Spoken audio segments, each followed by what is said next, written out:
Warren, you and Charlie have been critical of business schools in the past and what they teach. With respect to value investing in super investors of Graham and Doddsville, you featured the returns of many great investors with different backgrounds, work, and education, with the lesson being following the philosophy is the key.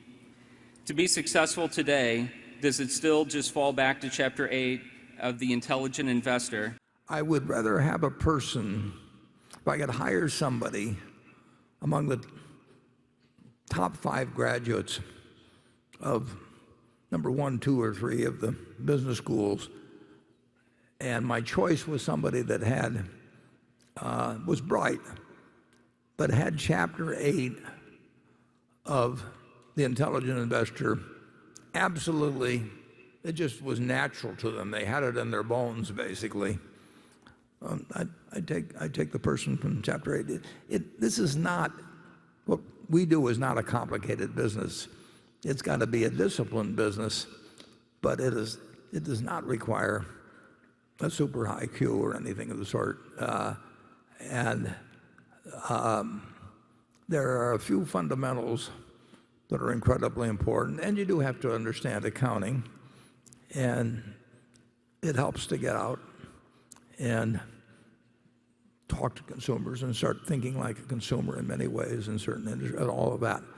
But it just doesn't require advanced learning. And I certainly, I didn't want to go to college, so I don't know whether I would have done better or worse if I'd just quit after high school, and read the books I read and all of that. I think that if you run into a few great teachers and they really change the way you see the world to some degree, you're lucky, and you can find them in academia, and you can find them in ordinary life. And I've been extraordinarily lucky in having great teachers, including Charlie. I mean, Charlie's been a wonderful teacher. And any place you can find somebody that gives you insights into things you didn't understand before, maybe makes you a better person than you would have been before, that's very lucky, and you want to make the most of it. If you can find it in academia, make the most of it, and if you can find it in the rest of your life, make the most of it. Charlie? Well, when you found Ben Graham, he was unconventional, and he was very smart. And of course, that was very attractive to you. And then when you found out it worked and you could make a lot of money while sitting on your ass, of course, you were an instant convert. And so it still appeals to me, actually. I mean,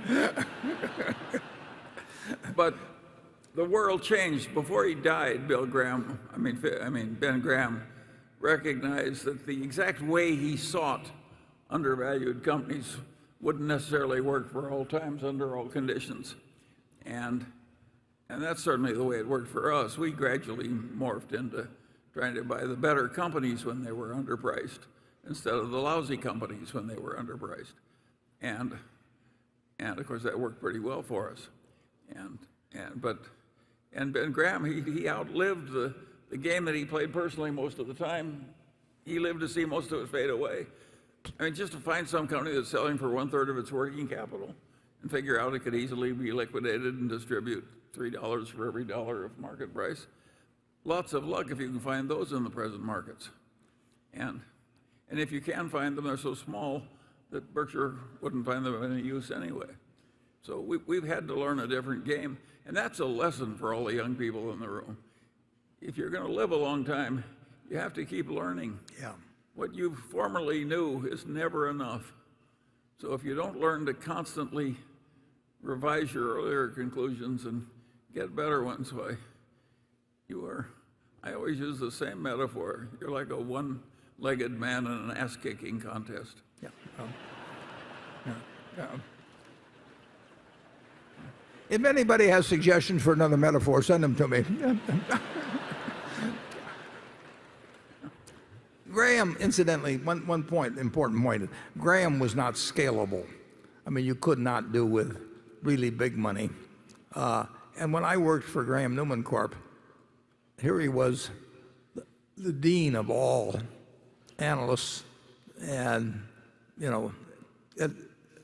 he was an intellect above all others around that time. But the investment fund was $6 million, and the partnership that worked in tandem with the investment company also had about $6 million in it. So we had $12 million we were working with. Now you can make adjustments for inflation, but and everything. But it was just a tiny amount. It wasn't really scalable. And the truth is, Graham didn't care because he really wasn't interested in making a lot of money for himself.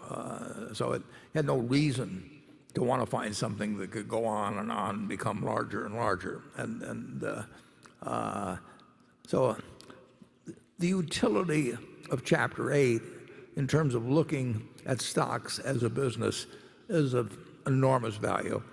The utility of Chapter 20 about a margin of safety is of enormous value.